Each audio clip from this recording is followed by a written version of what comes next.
Hi viewers, welcome to our channel. ప్రస్తుతం మనతో పాటు దాము బాలాజీ గారు, సీనియర్ జర్నలిస్ట్ ఉన్నారు. వారితో ఒకసారి మాట్లాడదాం. సార్ నమస్కారం సార్. నమస్తే. సార్, తెలుగు విద్యార్థుల వీసాలు ఎప్పుడు లేని విధంగా ఈసారి ఘోరంగా మొత్తం కూడా రిజెక్ట్ అవుతూ వస్తున్నాయి సార్. ఇదంతా కూడా ట్రంప్ దెబ్బకు మొత్తం తెలుగు విద్యార్థులు విలువలాడుతున్నారంటూ పోస్టులు పెడుతున్నారు. మరి ఎన్ని వేల మంది వీసాలు రిజెక్ట్ అయిపోయాయి? మరి ట్రంప్ ఎఫెక్ట్ ఏ విధంగా ఉంది? మరి దీని గురించి మీరేం చెప్తారు సార్? ట్రంప్ దెబ్బ అనేక రకాలుగా జరుగుతుంది. మొన్ననే రెసిప్రోకల్ టారిఫ్స్ని అంటే రెసిప్రోకల్ టారిఫ్స్ అంటే సింపుల్గా చెప్పాలంటే, నా వస్తువుల మీద నువ్వు ఎంత ట్యాక్స్ విధిస్తావో నేను కూడా నీ వస్తువుల మీద అంతే ట్యాక్స్ విధిస్తా అన్న ఒక పాలసీని రెసిప్రోకల్ టారిఫ్ అంటారు అన్నమాట. సో దాన్ని ఆయన ట్రంప్ విధించాడు. దాంట్లో ఇండియన్ గూడ్స్కి ఆయన 27% ట్యాక్స్ విధించాడు. అది కూడా ఆయన చెప్పినట్టు చేయలేదు. నిజానికి ఆయన చెప్పింది, మీరెంత విధిస్తే మేము అంత విధిస్తాము. ఇండియాలో అమెరికన్ గూడ్స్కి మనం విధించే టారిఫ్ 56%, కానీ అమెరికా 56% విధించలేదు. మొన్నటి వరకు యావరేజ్లో 3% ఉండిన దాన్ని 27% చేశాడు. అంటే సగమే, ఆయన చెప్పిన దాంట్లో సగమే చేశాడు. సగం చేసిన దానికే ఇండియన్ ఎకనామీ అతలాకుతలం అయిపోతుంది. దాదాపు మొన్న ఒకరోజే 10 లక్షల కోట్ల సంపద స్టాక్ మార్కెట్లో ఆవిరైపోయింది. గందరగోళం ఉన్నాయి. అనేక మార్కెట్లు పడిపోయినాయి. మన ఇటీవలనే నిన్నంతా కూడా వైరల్ అవుతుంది అంటే, తూర్పు పశ్చిమ గోదావరి జిల్లాల్లో రొయ్యల పరిశ్రమ అతలాకుతలం అయిపోయింది. కేజీ రొయ్యలు పట్టని 40 రూపాయలకి పడిపోయినాయి అనేది వస్తుంది. అట్లాగే సూరత్లో డైమండ్ ఇండస్ట్రీ పరిశ్రమ దారుణంగా దెబ్బతినింది. నిన్న మొన్నంతా కూడా కార్మికులు రోడ్లకు వచ్చి ఊరేగింపులు చేస్తున్నారు. ఎందుకంటే వాళ్ళ జీతాలు 30,000 నుంచి 15,000 వరకు పడిపోయినాయి. అట్లాగే మన ఫార్మా ఇండస్ట్రీ, ఫార్మా స్టాక్స్ అయితే దారుణంగా పడిపోయినాయి. ఫార్మా ఇండస్ట్రీ, వైద్య రంగం. సో ఇలాగా మన ఇంజనీరింగ్ సర్వీసెస్, ఫార్మా రంగము, ఇతర ఉత్పత్తులు, డైమండ్స్, ఇతర ఉత్పత్తులు అన్నీ కూడా ఆ దేశంలో ట్యాక్స్ 27%, 3 నుంచి 27% అంటే పెద్ద ఎత్తున ట్యాక్సులు పెరిగాయి. దాంతో మన ఉత్పత్తుల ఎగుమతులు తగ్గిపోతాయి ఆటోమేటిక్గా. ఎందుకంటే అక్కడ కొనడం తగ్గిపోతుంది కదా, మన వస్తువులు వాళ్ళు కొనరు, రేట్లు పెరిగిపోతాయి కాబట్టి. అందుకని అమెరికన్స్ అమలు కాకముందే కొనాలని ఇప్పుడు 2 రోజుల నుంచి క్యూలు కడుతున్నారు షాపులకి, ముందుగానే తెచ్చేసుకోవాలి పెరిగే లోపలని.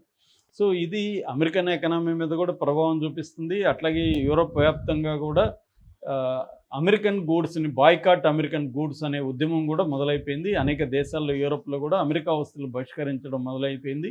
ఆయా దేశాల వస్తువులను కొనాలని వాళ్ళు సపరేట్ యాప్స్ పెట్టి చేస్తున్నారు. దీనివల్ల అమెరికన్ ఎకనామీ కూడా దెబ్బతింటుంది. కానీ అతను ట్రంప్ ఎవడి మాట వినకుండా కళ్ళు దాగిన కోతిలాగా రెచ్చిపోయి ఆడుతున్నాడు. అది అతనికి కూడా దెబ్బ తగులుతుంది. అమెరికాలో కూడా ఆందోళన మొదలైంది.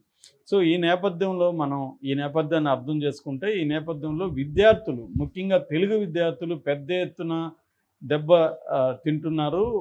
మనం ప్రధాన టాపిక్ అయితే వీసాలు రిజెక్షన్ అనేది ప్రధాన టాపిక్. అయితే వీసాలు రిజెక్షనే కాకుండా అక్కడ తెలుగు విద్యార్థులు చాలా ఇబ్బందులు ఆల్రెడీ ఎదుర్కొంటున్నారు. చాలామంది వచ్చేస్తూ కూడా ఉన్నారు. ఎందుకంటే మన వాళ్ళు ఏదో అప్పో చేసి అక్కడ ఏదో ఒక కాలేజీలో చేరతారు. ఎందుకు చేరతారని చదువుకోవడానికి కాదు, అక్కడికి వెళ్తే 4 డబ్బులు సంపాదించుకోవచ్చు అనే ఉద్దేశంతో చేరతారు. యూనివర్సిటీలోనో కాలేజీలోనో చేరి వీళ్ళు పెట్రోల్ బంకుల్లోనో లేకపోతే డిపార్ట్మెంటల్ స్టోర్లలో పనిచేసుకొని రోజుకి $10, $20 సంపాదించుకొని తమ ఫీజులు కట్టుకొని కొంతవరకు మిగిల్చుకోవడం, దాని తర్వాత ఏదో ఒక పేరుతో ఎక్స్టెండ్ చేయడం అనమాట. చదువు అయిపోయినా కూడా ఎక్స్టెండ్ చేయడం, మెల్లగా అక్కడే ఉండిపోవడం, ఇది బేసిక్గా జరుగుతుంది. అయితే ఇప్పుడు వాళ్ళందరినీ గుర్తించి తరిమేస్తున్నారు, కొంతమంది అరెస్టులు చేస్తున్నారు. దానివల్ల తెలుగు విద్యార్థులు కూడా అక్కడ ఇబ్బందులు పడుతున్నారు. సో ఈ నేపథ్యంలో ఇప్పుడు ఒక వార్త నిన్నటి నుంచి వైరల్ అవుతుందంటే, పెద్ద ఎత్తున వీసాలు రిజెక్ట్ చేస్తున్నారు తెలుగు విద్యార్థులకి అనేది వార్త అవుతుంది. అసలు ఎన్ని వీసాలు రిజెక్ట్ చేస్తున్నారు, ఎందుకు చేస్తున్నారు, ఇండియాలో ఎన్ని చేశారు, తెలుగు వాళ్ళకి ఎన్ని చేశారు, ఈ విషయాలు మనం మాట్లాడుకుందాం. అసలు అమెరికాలో విద్యార్థులు ఎంతమంది ఉన్నారంటే, మొత్తంగా గ్లోబల్ లెవెల్లో ఇంటర్నేషనల్ విద్యార్థులు అందరూ కూడా 11 లక్షల మందికి పైన అమెరికాలో ఉన్నారు. ఇందులో 3,31,000 మంది ఇండియన్ విద్యార్థులు. ఇది వచ్చి నేను ఓపెన్ డోర్స్ అనే ఒక సంస్థ 2024లో లెక్కల్లో రీసెర్చ్ చేసి డేటా ప్రచురించింది. వాళ్ళ డేటా చెప్తున్నాను. ఇందులో 3,31,000 మంది ఇండియన్ స్టూడెంట్స్లో 1,80,000 మంది తెలుగు వాళ్ళే ఉన్నారు. అంటే 56% మొత్తం ఇండియన్ విద్యార్థుల్లో 56% తెలుగు విద్యార్థులే అమెరికాలో ఉన్నారు. అంటే తెలంగాణలో 34% ఉంటే ఆంధ్రప్రదేశ్లో 22% విద్యార్థులు అమెరికాలో ఉన్నారు. సో ఇప్పుడు ఈ విద్యార్థులకి మెల్లమెల్లగా వీసాల రిజెక్షన్ అనేది పెరిగింది. ఫర్ ఎగ్జాంపుల్ 2024లో మొత్తం వీసాలు అంటే విద్యార్థులకు 2 రకాల వీసాలు ఉంటాయి. F1 visa, M1 visa. F1 visa అనేది ఏంటంటే అకాడమిక్ కోర్సుల్లో చేరే వాళ్ళకి F1 వీసా జారీ అవుతుంది. M1 వీసా అనేది వొకేషనల్ ట్రైనింగు నాన్ అకాడమిక్ కోర్సుల్లో చేరే వాళ్ళకి M1 వీసా జారీ అవుతుంది. నేను ఇక్కడ ప్రధానంగా మాట్లాడుతుండేది F1 వీసా. M1 వీసా అనేది నామినల్, అది పెద్దగా ఎక్కువ ఉండదు. F1 వీసా గురించే మాట్లాడుతున్నా. F1 వీసా 2024లో 63,973 మందికి మాత్రమే ఇండియన్ స్టూడెంట్స్కి ఓకే చేశారు. అంటే ఇది అంతకుముందు సంవత్సరంతో పోలిస్తే 38% తగ్గిపోయిందనమాట వీసాలు ఇవ్వడం అనేది, కొత్త వీసాలు. ఇప్పుడు ఏమైందంటే మొన్న 6,79,000 మందికి వీసాలు రిజెక్ట్ అయినాయి వరల్డ్ వైడ్గా. 6,79,000 మందికి వీసాలు రిజెక్ట్ అయితే ఇందులో ఇండియన్స్వి 2,79,000 మందికి ఇండియన్స్ వీసాలు రిజెక్ట్ అయినాయి. అంటే 41% వరల్డ్ దీంట్లో ఇండియన్స్కి రిజెక్ట్ అయినాయి. ఇందులో 50% అంటే దాదాపు 1,40,000 వరకు తెలుగు వాళ్ళ విద్యార్థులు రిజెక్ట్ అయినాయి. అంటే 1,40,000 మంది విద్యార్థులు ఆశల మీద నీళ్లు జల్లినట్టు అయింది.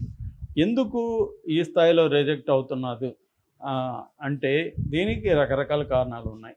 ఒకటి, ట్రంప్ సీరియస్గా పాలసీలు పెట్టుకున్నాడు. 2, ఓవర్గానే స్ట్రిక్ట్ సెక్యూరిటీని పెంచారు. ఇంతకుముందు మనకి ఇక్కడ మామూలుగా వీసాలు ఇవన్నీ కూడా నాన్ ఇమిగ్రేషన్ వీసాలు అంటారు. అంటే అక్కడికి ఉండడానికి లేదు, చదువుకొని వచ్చేయాలి. ఇంతకుముందు సర్టిఫికేట్లు, ఎడ్యుకేషన్ క్వాలిఫికేషను, అక్కడ కాలేజీలో సీటు, ఫీజు కట్టిన డీటెయిల్స్ అవి ఉంటే సరిపోయేది. ఇవాళ అట్లా కాదు, ఫైనాన్షియల్ డీటెయిల్స్ ఇవన్నీ కూడా చెక్ చేస్తున్నారు, మొత్తం డాక్యుమెంటేషన్ చూస్తున్నారు. అంటే ఈ కుర్రవాడు పోయి మళ్ళీ వస్తాడా రాడా నమ్మకం కలిగితేనే ఇస్తున్నారన్నమాట. రూల్స్ని స్ట్రిక్ట్ చేశారు. రెండవది ఓవర్ స్టే, అంటే ఇందాక చెప్పినట్టుగా చదువు అయిపోయినాక కూడా ఉంటుంది. మనోళ్ళు ఎక్కువ మంది స్టెమ్ కోర్సెస్ అంటారు. స్టెమ్ కోర్సెస్ అంటే science, technology, engineering and maths, ఈ కోర్సులు ఎక్కువ చేరుతుంటారనమాట. ఈ కోర్సులు చేరినాక ఓటీఐ అంటారు. ఓటీఐ అంటే ఆప్షనల్ ప్రాక్టికల్ ట్రైనింగ్ అని, అదొక 1 year పెంచుకుంటారు. అంటే 6 నెలలు, 1 year ఇలా ఎక్స్టెండ్ చేయడానికి వీళ్ళు మనోళ్ళు ఏదో ఒక పద్ధతిలో అక్కడ ట్రై చేస్తుంటారు. దీన్ని ఓవర్ స్టే అంటారు. నీకు ఇచ్చిన దానికంటే కూడా నువ్వు ఎక్కువ ఉండడం. అటువంటివి చేసే అవకాశాలు ఉన్నాయా అనేది కూడా ఇప్పుడు ఎక్కువగా చూస్తున్నారు. మూడోది, ట్రంప్ వచ్చినాక పాలసీ షిఫ్ట్ వచ్చేసింది. అంటే లీగల్ ఇమ్మిగ్రేషన్ని, ఇల్లీగల్ ఇమ్మిగ్రేషన్ని తగ్గించేయాలి బాగా. ఇల్లీగల్ ఇమ్మిగ్రేషన్ అయితే కంప్లీట్గా ఆపేయాలి, లీగల్ ఇమ్మిగ్రేషన్ కూడా తగ్గించాలి. దీనివల్ల అమెరికాలో ఉండే అమెరికన్స్కి ఉద్యోగాలు లేకపోతే లైవ్లీహుడ్లు దెబ్బతింటున్నాయి అనేది ట్రంప్కు ఉండే ఆలోచన. దీనివల్ల కూడా మన తెలుగు విద్యార్థుల మీద పెద్ద ఎత్తున పడుతున్నాయి. సో ఇక్కడ కన్సల్టెంట్లతో కొంతమంది మాట్లాడుతూ వాళ్ళు చెప్తున్నది ఏమంటే, ఇప్పుడు ఆల్టర్నేటివ్ ఏంటి? ఇప్పుడు 1,40,000 మందికి మన తెలుగు వాళ్ళకి రిజెక్ట్ అయినాయి వీసాలు. వీళ్ళు వేరే దేశాలకు వెళ్ళాలంటే ఆల్టర్నేటివ్ ఏంటంటే యూకే కానీ జర్మనీ కానీ వెళ్ళొచ్చు. ఈ 2 దేశాలకు వెళ్ళడం మీద మేము అందరికీ కౌన్సిలింగ్ ఇస్తున్నాం. మీకు మంచి యూనివర్సిటీలు ఇక్కడ కూడా ఉన్నాయి, ఈ 2 దేశాల్లో కూడా వెళ్ళండి అని చెప్తున్నాము. ఉద్యోగ అవకాశాలు కూడా బాగుంటాయి. రాను రాను అమెరికా ఉద్యోగ అవకాశాలు కూడా తగ్గిపోతాయని మేము చెప్తున్నామని. మూడవది కెనడాలో కూడా స్ట్రిక్ట్ అయిపోయినాయి. అమెరికా కంటే కూడా కెనడాలో వీసాల పట్ల స్ట్రిక్ట్గా ఉంది. కాబట్టి కెనడా కూడా ఇబ్బంది అవుతుంది.